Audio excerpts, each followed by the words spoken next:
From the banks of the Tigert River to the hills of Taylor County, with Parker Biller and Noah Foley from the GSN studios, it's The Huddle.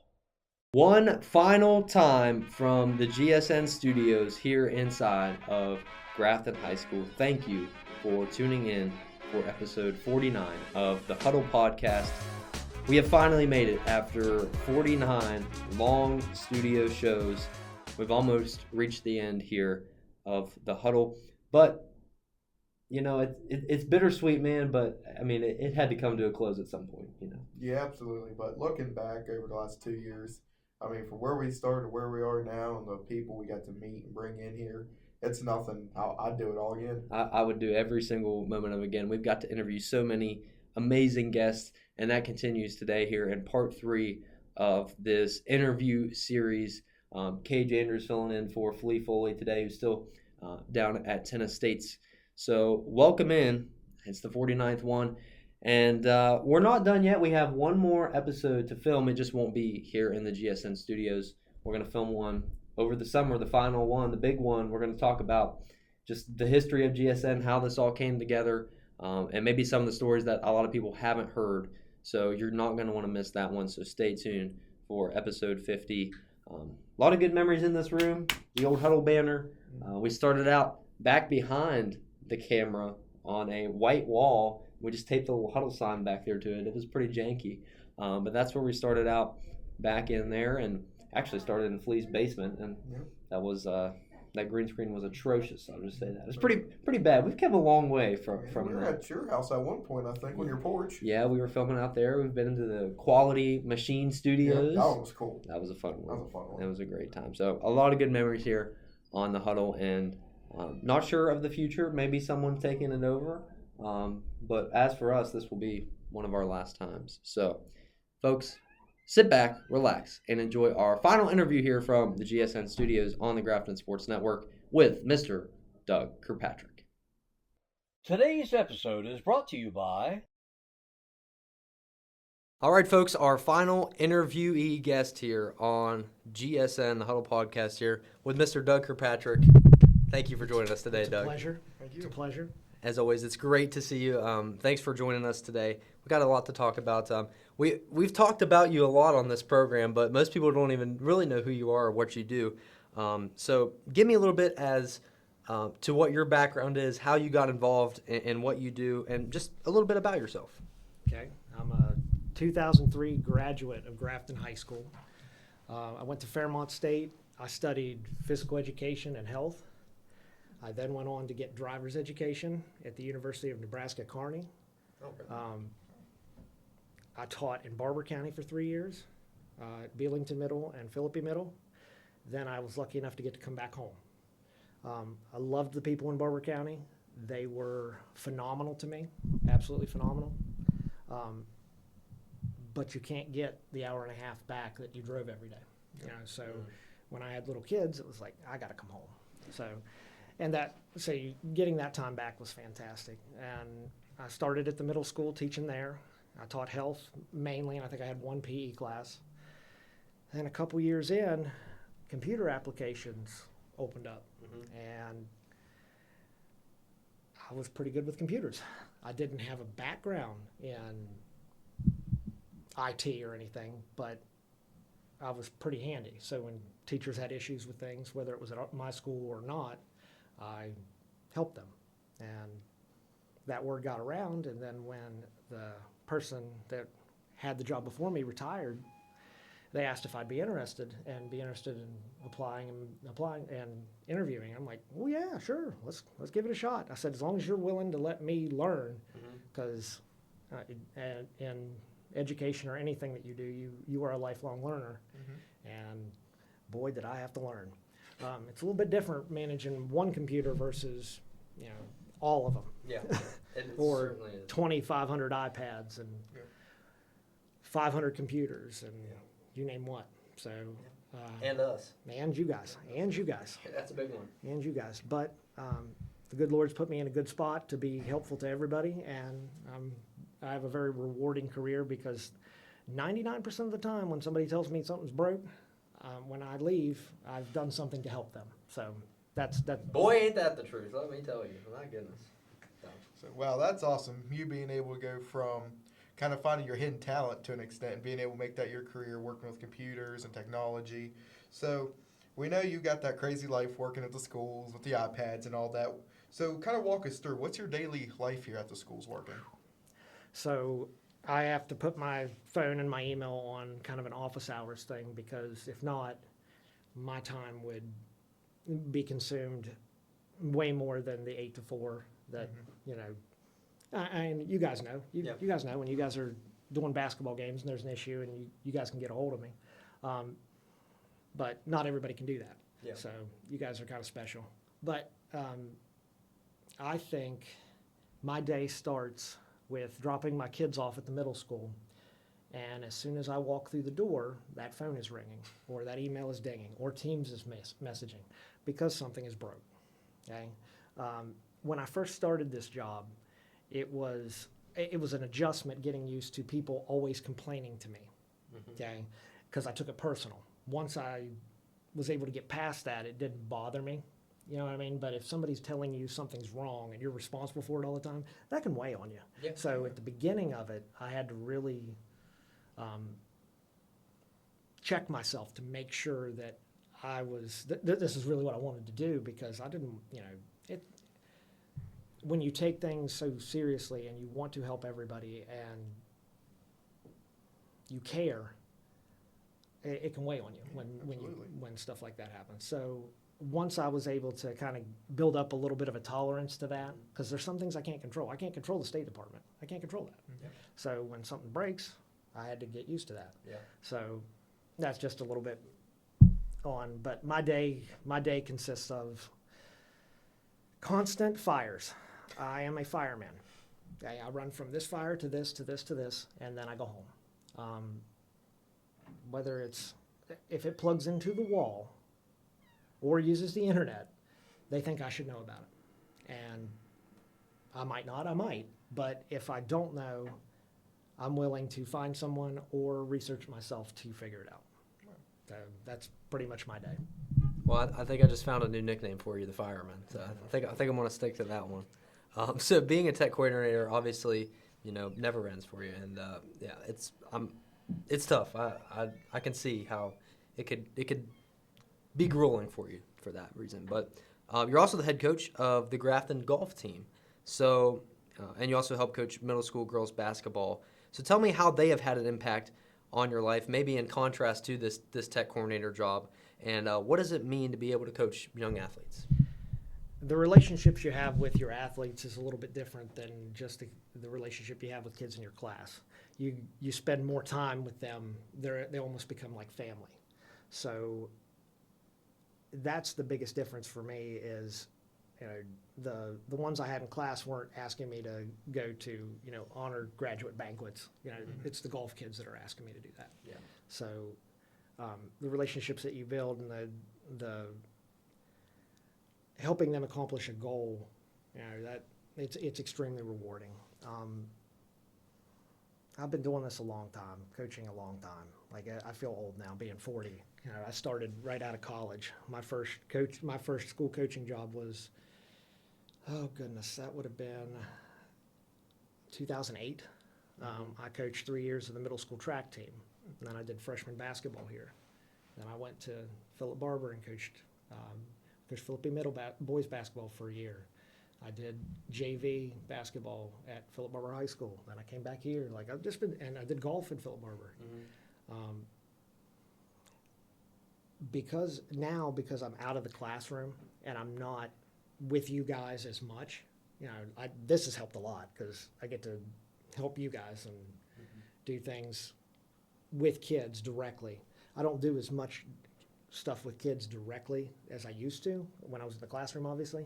So coaching is kind of my outlet to get that niche, because everybody who goes into education for a certain reason, you have to have a passion for it or you're going to struggle.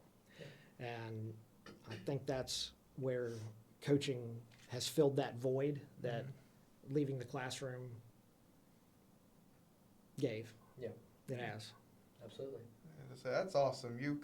We've kind of taken you in as our coach and family. I mean, teaching us how to run this stuff and family. Because anytime we give you a call, you're right there as quick as you can. So we appreciate all that.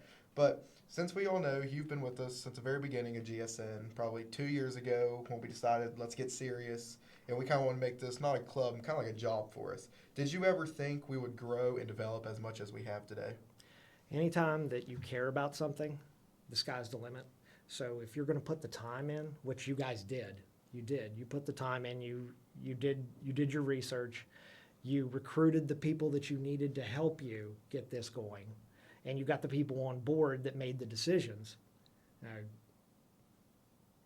It didn't surprise me a bit. I love it. Absolutely love it. Okay, yeah, awesome. So, question, what would you say to the underclassmen coming up who maybe do want to try new things like we did in broadcasting or GSN, and what advice would you tell them? What would you give them? Talk to you guys. I said you got to talk to you guys before you leave, or get your phone numbers so that you can. So if they need to pick your brains about what you did, I mean, the connections that you guys have with, Tony, for example, and Eric got you guys down at ESPN down there at the baseball games. Those are invaluable when you're trying to get this stuff going. Yeah. So I would suggest talking to you guys. I would suggest getting people in your corner that care. If you can find people that care about what you're doing, like I cared about getting you guys to do this, and that have just enough knowledge to help you, that's what you should do, is surround yourself with good people that know what they're doing, and hopefully know what they're doing, or can that are willing to find someone that can help you. Yeah. That's what you need. You need good people to surround you. Yeah. So that's what I'd suggest. You got to know the right people and the right course of action to take. So, Doug, just what's next for you, man? I mean, you love this job sometimes, some days. I love my job. So just what do you think's next for you, maybe down the road? What are things looking like in the life of Doug Kirkpatrick? Well, in my life, I'm looking. The golf team is the next thing up. I go from what's the next thing I got to check off, and I got to get Allie out of 8th grade and get her down here. She's coming down here next year. That goes really, really fast. Like, I was always told that your kids grow up really, really quick, and you can't get that time back. So my priorities lie there. They lie with my family. I'm going to spend time with them as much as I can, because my wife turns into a single mom in August, when every night I'm running the golf team kids somewhere. And then when October hits, I'm back home. And last year I had 1 week off, and then girls basketball started. So that was a little more, that's not as stressful, because I'm not the head coach. I don't have to make all the decisions. That's the assistant coach is where it's at. Yeah. You coach, and you go home, and you may watch some film every once in a while, but I didn't have to do all the practice planning, so that was nice. But it still was a big time commitment. Yeah, absolutely.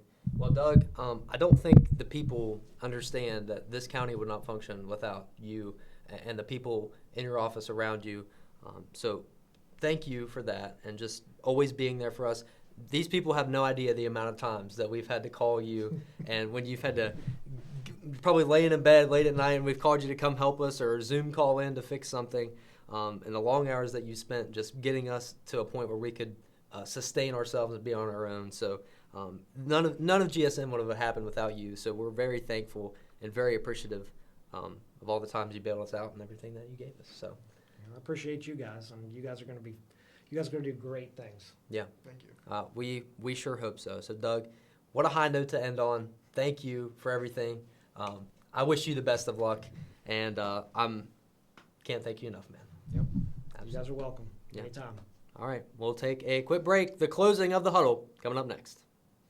At Quality Machine, we specialize in welding, machining, custom design, and industrial manufacturing. Our team's unparalleled expertise can deliver top-tier solutions for your next project or repair. Need structural steel work or crane and rigging services? We've got you covered. From small jobs to big ideas, Quality Machine is your trusted partner. Experience the quality difference.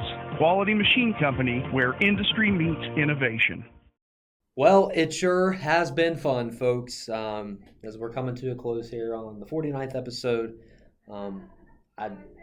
there's a lot of things that we could say, Cage, about the times that we had and the things that we've done. But I just want to say thank you to you folks for helping me find my career. I know you guys, you and Flea are going in a different path, but this really helped me figure out what I wanted to do with my life. And I couldn't ask for anything better. I couldn't be happier. When I broadcast games or do stuff like this, I mean, it really brings me the most pure form of joy and happiness that I could ever imagine. So thank you to you folks. And Cage, we spent so many hours inside this room talking to people, filming 45 special guests and over 49 different episodes, and all in a span of 2.5 years.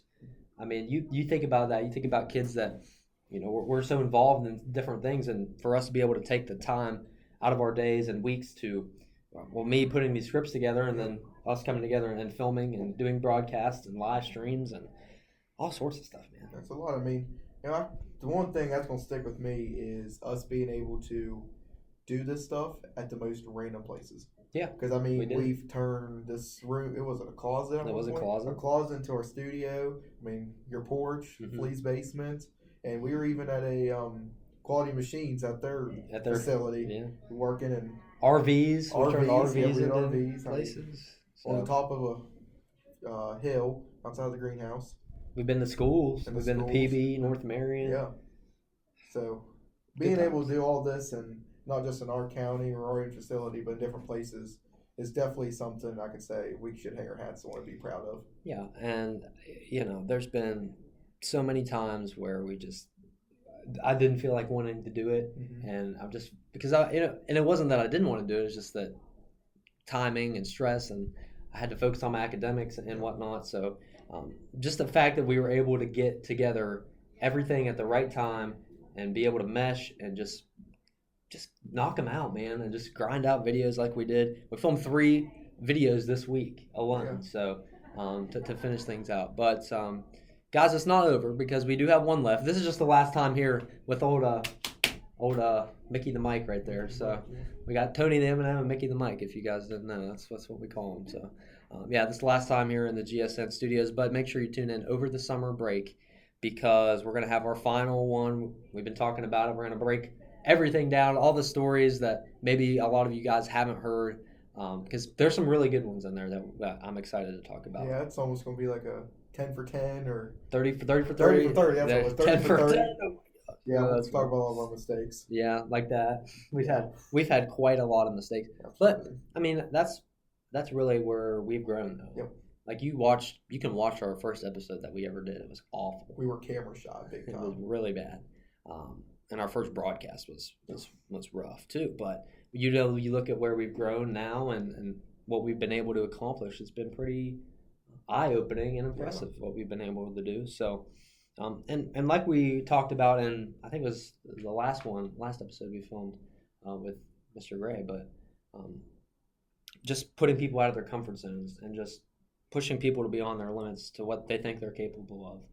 And that's what I've really enjoyed is just being able to do that and seeing a different side of people that maybe they didn't even know that they had. Yeah. So I was happy with it. I know you were happy with it, Cage.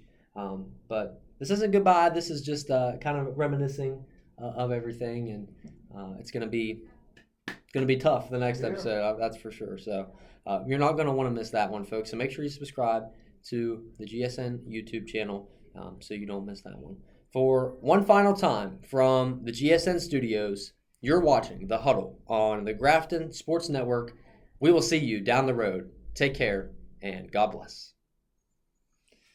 Woo! Buddy. Hey, thanks, man. Thank you.